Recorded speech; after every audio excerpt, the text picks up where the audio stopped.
Happy Friday. Welcome, everyone. Thanks for tuning in. My name's Miriam, and we are live on Miami View Woman with Carolina Castillo, my co-hostess, source from Source Lawyer Relations, and a publicist representing lawyers and nonprofit. I will also former president of the Women's Chamber of Commerce in Miami-Dade County. We're very excited to welcome our guest today, Tina Brown, definitely a daughter of Miami, straight from Overtown, and heading up the powerhouse behind the OYC currently. So we're going to be talking a lot about what's going on there and things happening in the community. Please do chime in with your comments. Let us know that you're watching. Say hello. It's a beautiful day in Miami. Happy Friday. I'm pumped up. Carolina, how has your week been?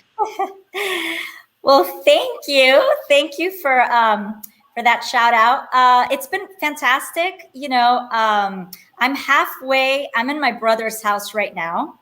So I'll tell you a little story. I'm halfway on the way to Miami, just coming back from Orlando.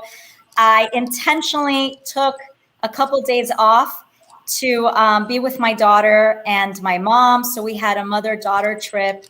And that was intentional just because we haven't done anything since COVID started, since we were in lockdown. And Camila, my daughter, Tina, is 11, and she's been asking, Mom, when are we leaving? Where are we going? What are we doing? And I just feel like this was the time. She was off from school this week. And I said, you know what, baby, we're going to be safe. We're going to be as safe as possible. Let's go. Let's take a road trip. And I just feel that it was such a, just changing the scenery was so important, because just for mental health, just for stress, I feel like we're under so much stress. She sometimes does virtual in school. Sometimes she goes to school, and I'm always on edge. And I think it definitely has affected me, my stress level, and I think it's affected her a little bit. So I'm like, you know what? Let's go. Yeah. So I'm literally in the middle of my vacation, but I thought, Tina, you are so important. I've been following your career for so long that I was like, I'm not going to miss this. I'm going to stop in Lake Worth at my brother's house. I'm going to sit down. I'm going to be part of this interview because I just feel that you're like a local celebrity, and I'm just so grateful that you're here with us. So I thank you. Thank you. I'm honored to be here today. Tina, how is it going? I know you're also a mother. How are you feeling some of the same things that Carolina talked about? How are your kids doing? How is motherhood in a pandemic? Oh, absolutely. I definitely feel and share her sentiments. I'm a mom of 3 boys, and it's been tough. My kids they've been doing they've done virtual for a while, and then at some point, just me being a full-time executive, I got to a place where, it was just like, oh my God, this is too much. So my kids ended up going back to school shortly after coming back home to be in quarantine. But it's tough, it's tough. And the kids, just like your daughter, my sons are like, Mom, when are we going to get out? When are we going somewhere? When are we going to go on a trip or something? Yeah. And of course, you want to focus on safety first. Right. But I think, it's important that we listen to our children, and they need an outlet too. So I'm glad, Carolina, that you are on the road to take your kid to Orlando. I did the same thing. We actually, my husband and I took a road trip to Savannah. And the kids were like so happy just to be in the car, just to be away from home, just to be away from the computer. And, it's been really tough on a lot of our children. Yeah. Mm-hmm. No, I agree. And you can just see their sense of excitement. Just like you said, it doesn't take much to get them excited, right? Just a road trip, just a change of scenery. And it's so important. You know that we, Camila and I, she's 11. She's with me. She's like my mini me. And we've been to your old facility at the Overtown Youth Center. We used to always donate books. So we've been there all the time. Camila's very, I don't know, every time we'd go, she'd be like, your staff is so nice. I love your staff. Amazing. And I wanted to ask you, I know that you guys are creating a new facility. And how is that going? How many years is it? You know, is it a year? Is it 2 years?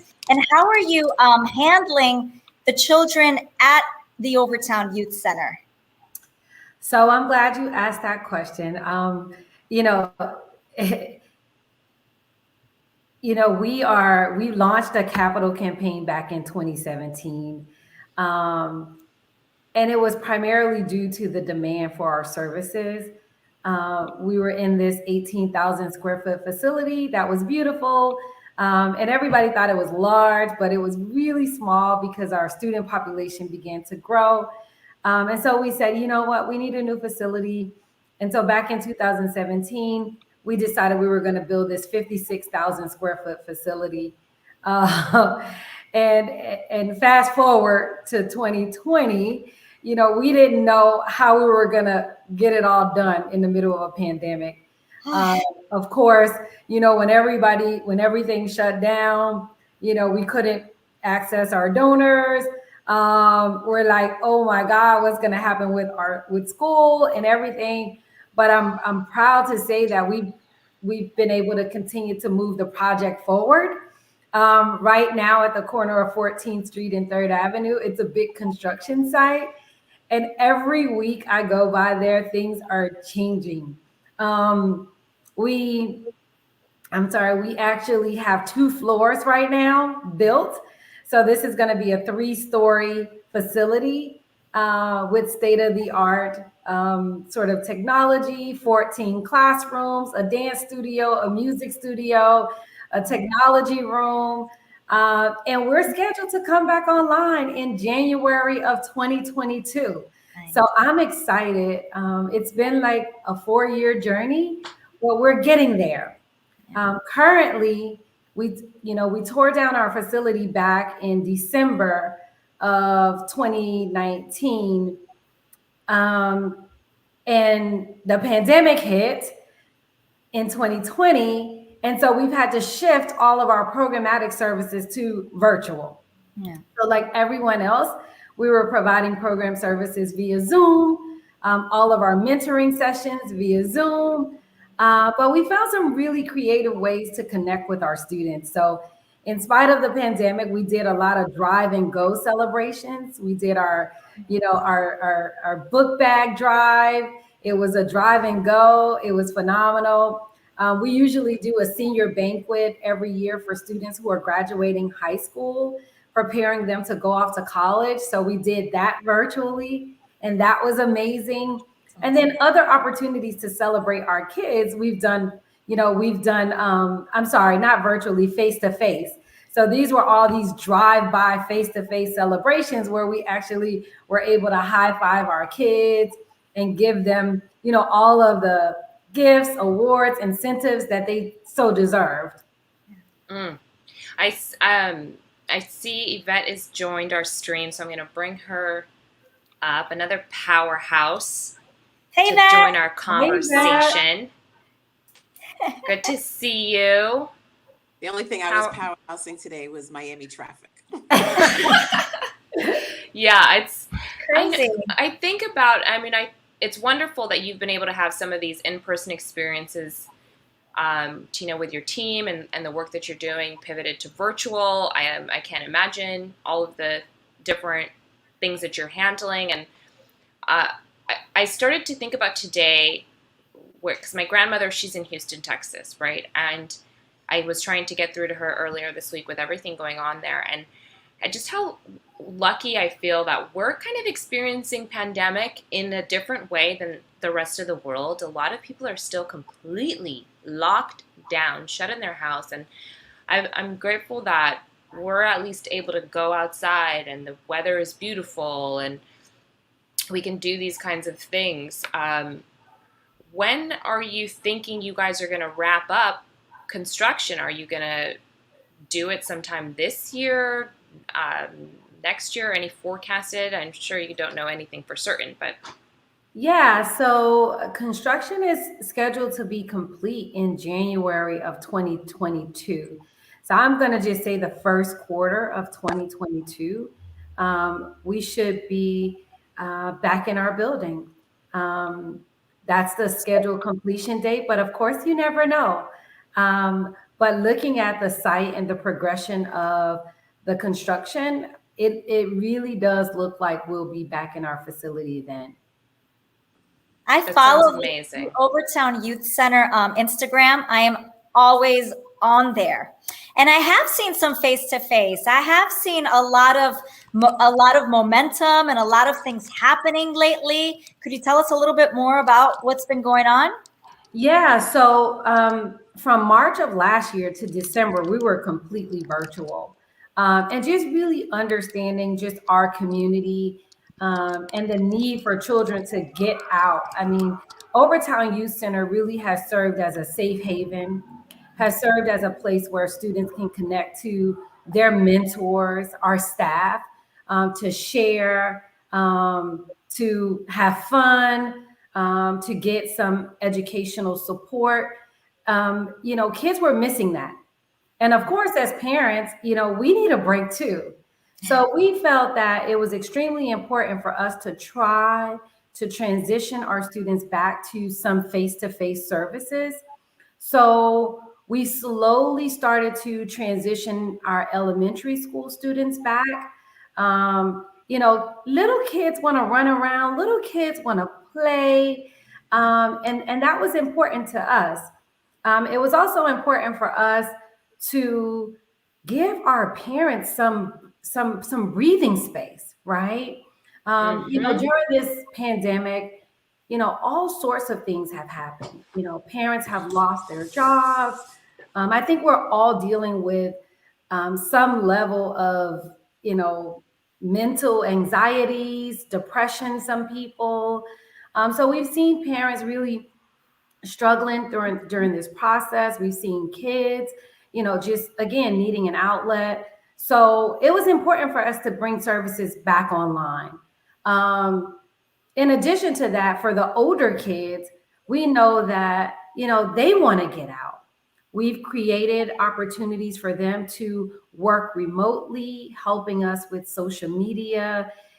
Many of our students were involved with the elections last year, serving as civic leaders, social media ambassadors. So we were able to provide financial support for students to do that. So all of what you're seeing on social media is really our organizations trying to be creative and innovative to keep things as normal as possible for kids. And you've done a fantastic job. Yeah. I want to say the viewers that are watching, please, this is kind of like a moment for us, Tina. You're bringing in the views right now. This is the most views that we've had during our live stream part. We're really building this show kind of bootstrap from the ground up. So appreciate you coming on, Yvette, always coming through with the major connections. And to the viewers, we love your comments. If you want to ask Tina anything at this moment right now, or any of us, please comment. We'll have a conversation with you live. I mean, that's part of the excitement of this. Just say hello. Let us know you're out there. We want to let us know how you're doing for sure. Tina, while I have you on this show, I want to take the opportunity because you're running a massive organization with multiple moving parts. You're a mother. You are also serving on other committees and boards. You're doing things. You're speaking. You're like a CEO in a sense. I mean, you are a CEO, right? Yep. Okay. So I'm on my entrepreneur journey, and it's been quite a just revelations after revelations. I'm like constantly being just, I don't know, like things happen and I'm like, holy moly, this is wild. What's my life like is. But do you have any tips for someone like me who's, I'm CEOing it, but not at the level you're at yet, but I would love to just hear from you as a woman that is where I'm going. Listen, Miriam, I'm sure you're knocking it out the park in what you're doing. The simple fact that I'm on this show and interviewing with you is amazing, right? So, and when we got on, you lit up, Carolina lit up, and I always tell people, I went to college and I majored in accounting and finance, but I've always had a love for people.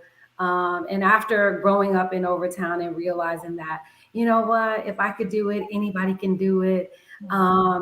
But the only thing that I'll say to anyone pursuing either entrepreneurship or wanting to become a CEO, let your passion drive you. If it's something that you love to do, you're going to get there, right? And so being an entrepreneur, having a family, being a CEO and having a family, when you love something, everybody's going to jump on your bandwagon and go along, come along on the ride with you. And that's phenomenal because people want to support your passion. So, while there are a lot of moving parts, there definitely been some ups and some downs, but I definitely stay faithful and hopeful, knowing that I'm doing God's work. And I'm really trying to impact the greater good of our community. And so if what you're doing is, spreading the good news, interviewing wonderful people, or putting out a product that you really believe in, let your passion continue to drive you and let no one stop you. I love that. Thank you for that. And right now, we want to say hi to Fabiola Glass. What is it? Glamazon? Everyone's saying hello. Hi, Fabiola. Luquette Thames and Jeanette Cox Coleman. Everyone's over here. Nicole. Hi, Keisha. Does anyone have a question for Tina? You rock, Tina Brown. Yeah, we have Tina and we have Yvette Harris. So I have a question. Okay. So I know you just celebrated your anniversary. 15 years? Was it 17 years? 17 years. Thank Thank you. You have beautiful children. You're a phenomenal woman in what you do. How does Tina do self-care? Like, how do you replenish yourself so that you are always so filled with what you're able to give to your family, your community, your friends? How do you, what's the secret? Let me take notes. Hold on a second. Right. I'm like, okay. I don't know if I have a secret. And I also don't know if I'm the master at, self-care. A lot of people tell me, hey, you're a workaholic. You need to slow down. But you know what? To be honest, my work really fulfills me, right? And so when I'm doing great work, it makes me happy. Do I get burnt out? Absolutely. Going back, talking about my 17-year anniversary, I have an amazing husband who supports me, who, at any given moment when I'm tired, I can literally go home and shut down and he'll say, hey, babes, I got the kids, no worries. I also have an amazing support system. My mom, my dad, my in-laws, my aunts, my uncle, they'll take the kids. And so that allows me time to, decompress. Oftentimes I'll plan a short trip with some girlfriends. I'll do a massage. I like reading. I love professional development. So doing my own research on how I can be better as a person also are things that, kind of keep me uplifted. But again, I'm not the master at self-care. You're working progress, as we all are.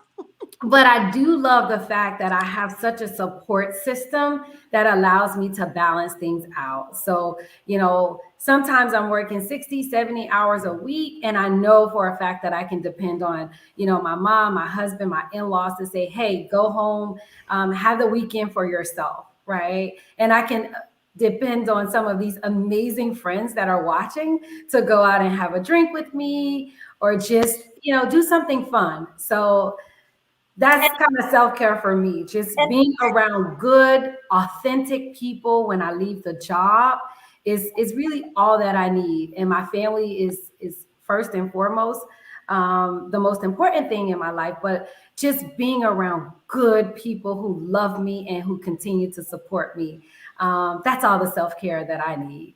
I love that energy, and I love that you say family and support system, because it's so crucial, right? I mean, I feel that we're blessed when we do have that support system, and as mothers, and we're working and everything. And I feel that not everyone does have that support system. And that's why Overtown Youth Center is so crucial and so important for the community, for our community, because it does serve, as you were saying before, as, hey, we've got you, in any way, shape, or form. Because I know also you guys were doing a food drive.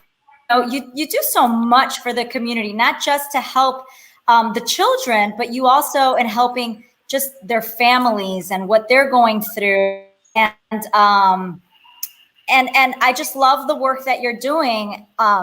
So thank you. No, thank you. I mean, and that's what we're here for. You said it best. I mean, I have a support system, and not many people have that same support system. And I know how important that is. And so, our work here at Overtown Youth Center and Honey Shine, our goal is to support the community. Yes, we've been serving 2,000 meals since March 16th of 2020. Yes, we've been, helping parents to pay light bills, rent, provide digital devices for students. That's the least we can do, right? In a perfect world, or if I had a magic wand, I'll have housing facilities and other facilities where, we can have these kids overnight for all sorts of fun activities, but that's not the case. So what we can do is continue to provide the support that we know our families need during this time. I mean, we were here pre-COVID, we're going to be here post-COVID, and we're going to continue to do amazing things so that kids like my very own can have happiness, joy, and a support system that they could depend on. Especially in these times, so many families are losing loved ones, right? And what I'd like to ask you is, our viewers, how can our viewers and our community help the Overtown Youth Center? How can we help you create more opportunities for these families and for our community and give back more? What can we do? Listen, I tell people all the time, there are so many ways that individuals can help. You can donate your time, your talents, or your treasures. We have the meal distribution. Individuals can help support that. They can come out, help pack meals. They can volunteer to pass out meals. You can donate to the Overtown Youth Center so that we can continue to provide these really holistic and comprehensive services. If you're a marketing professional, we could use your support in helping spread the word about what we do. If you're in the legal industry, there are always things that we're looking at that we don't always have the resources, the fiscal resources to pay for. And so we're always looking for talented people to bring, again, their time, their talents, their treasures to our organization to help uplift our work. We cannot do this by ourselves, and we haven't done it by ourselves over the past 18, 19 years.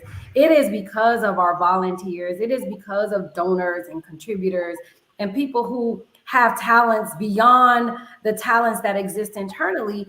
It is really how we've reached this place of growth in our organization's evolution. So you can go to our website at www.overtownyouth.org. You can volunteer, donate, get involved, reach out to me. I'm always open. If you've ever called me, I've never said no. My staff, they're probably saying, yeah, that's why we're like so crazy as a team. I'm never, ever going to turn down support, help, or opportunities to advance our children and families in our community. So, yeah. I Woo! love Well, it. definitely count me in. Definitely. Yeah. Marketing, PR, anything we can do to help, that would be amazing. So, My Sure. mind is going Sure. crazy with it. You mentioned something that was not included in your bio, so now I'm very curious. What is Honey Shine? So Honey Shine was founded by Tracy Mourning, and it is a gender-specific program element of what we do. So Honey Shine's goal is to inspire and empower young girls in our community. So within the Overtown Youth Center and the Mourning Family Foundation, we have Overtown Youth Center that focuses on girls and boys. We have Honey Shine that specifically focuses on empowering girls through mind, body, soul experiences that make them great. Our goal is that, our honey bugs will one day become leaders in our community. They will become, leaders. They will become the next, Tracy Mourning, and these young ladies will really change our world. We know that women make it happen, right? Yes, woo! absolutely. We have to continue to bridge those parity gaps, and so we want our girls to know that they could rule the world. And we need to continue to focus on young girls, mind, body, and soul, because women, we do carry a lot. Not that men don't, but we carry a lot. We do a We lot. do. So Amen. we want to We raise do. up these women to be leaders. I agree with that. We've got about 4 or 5 minutes left, guys, so please do comment in your questions for the ladies. I want to echo what you're saying, Tina. I was talking with Carolina in the past few weeks just about how when sometimes when I meet super strong women that have been in our community, literally building the space for me to come up, and now as a woman, I have room to stand in places and say, I want to be a strong woman who's also soft. Like I'm always telling Carolina, I want to balance my softness and my strength, this delicate dance. And for so long, sometimes I meet really strong women and I'm like kind of on guard a little because they're just like so strong. And I'm like, it frightens me a little bit and makes me kind of shrink down a bit, and also excites me because then it's an opportunity for me to really step into my power and also, respect. And we started talking about why does this happen? And I think it's because for so many decades, women have had to choose one. You either had to be the loving mother who was, complacent to your husband and raised the kids and cooked and stayed home, or you were the powerhouse that went into the office and was forging the path and fighting for women's rights and equality, and like that was your mode of operation.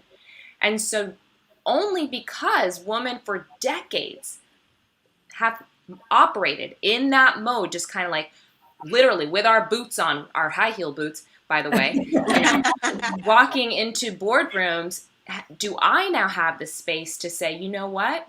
When I walk into my boardroom, I want to be with my heels on, and I also get to be, I want to come in there with my baby on my hip. And because that's what it is, because I am softness and strength. So I just want to say thank you so much, Tina, Yvette, Carolina, all the women, Irela Bagay, all my mentees. I'm just living life. I'm stepping into the space that you've created for me. As you should. And you should. From all these honeybees, honey bugs, they're going to be just amazing. I know that what you said, it's not about we hope, it's about these honey bugs are going to be the leaders of tomorrow. Yes. Because of what we are doing today. And I am proof of that. And I just want to I'm dropping the mic now. I feel like I've babbled a little bit. And listen, that's great, Miriam. And we'll need you to become a mentor to some of our honey bugs, because we strengthen each other in these women and girls circle. And we have to continue to empower each other and lift each other up and support each other, because the same way you described how you feel going into certain spaces, our young girls feel that same way all the time, right? Yes. A lot of us, myself included, I've had my own self-esteem issues, and I've shrunk in meetings, and, we talk about pay equity. And sometimes we as women, we won't ask for the big salaries because we feel like we don't deserve them, because we're going to get judged, because we have kids and we have to run to a doctor's appointment. But you know what? We have the brains, we have the power, and everybody knows we get it done, right? And we should not, we should not shrink in any spaces. And what we do with Honey Shine is we help to build self-confidence. We want our young girls to be bold. We want them to be advocates of women's rights and things like that. We want them to know, to own their spaces in this world confidently. Yeah. And as one of our commentators just commented, Nicole, we're stronger together. We are stronger together. Thank you, Nicole Frazier. She's so cute. Yeah, Tina and Yvette, I feel like you guys are bringing the love today. These comments are really keeping me and Carolina fired up. This is like, I'm going to bookmark this episode as like an example episode to people. By the way, the platform we're using is StreamYard. They do have a free plan. So anyone who wants to do some sort of a show like this that allows you to kind of bubble in conversations, you can do it very easily. StreamYard.com. Just a little shout out to them because I love them so much. And then you're able to share this after. Exactly. Yes, you can share it. Yeah. Yvette, we didn't get to catch up with you. How's your week been? It's been interesting, but it's been good. We were talking about trips for our kids and everything. So my daughter actually went to Charlotte to visit her godfather. So she's going to be there for 2 weeks, and she's, getting online from there. So I was like, you need a change of scenery, and I need a little. Yes. You see? Yes. Yes. It's been one tough year. I almost made a year, and we finally did it this weekend. It's so powerful, and I'm just so grateful that I wasn't going to miss you, Tina. I was not going to miss you. I was going to make it happen, even in my road trip. But Carolina, after this, disconnect and make sure you just kind of, connect to your daughter, right? Because that's all we're doing. We don't get to do this as often as we would like in the midst of this pandemic. So have a great time, because I'm sure you need it as well. Yes, very, very much needed. So, but I thank you for coming in today. Yvette, thank you for joining us. Miriam, you're a rock, a powerhouse. And I'm just so grateful that I was able to be here with the three of you. And you've just uplifted me even more today. So I'm going to have even better energy for my daughter. Woo! Yeah. Well, we'll be back again next week right here on Miami View Women, continuing our celebration of amazing women in the community. So just please do tune in with us next week. We're going to be doing amazing double feature episodes at 5 o'clock. We've got DeAndre, Cheryl coming out. And then right after, we are going to be speaking with, we're doing a special education focused episode that will be talking about the state of education as we're coming up on a year. And we've got several members of the school board joining us. We've got parents and teachers chiming into the conversation, and we want you to come as well. So with your comments, we will engage with you. It's going to be such a great episode next Friday. Thank you all for tuning in. We are over and out from Miami View Women. Have a great weekend, everyone. Yeah. Bye. Thank you.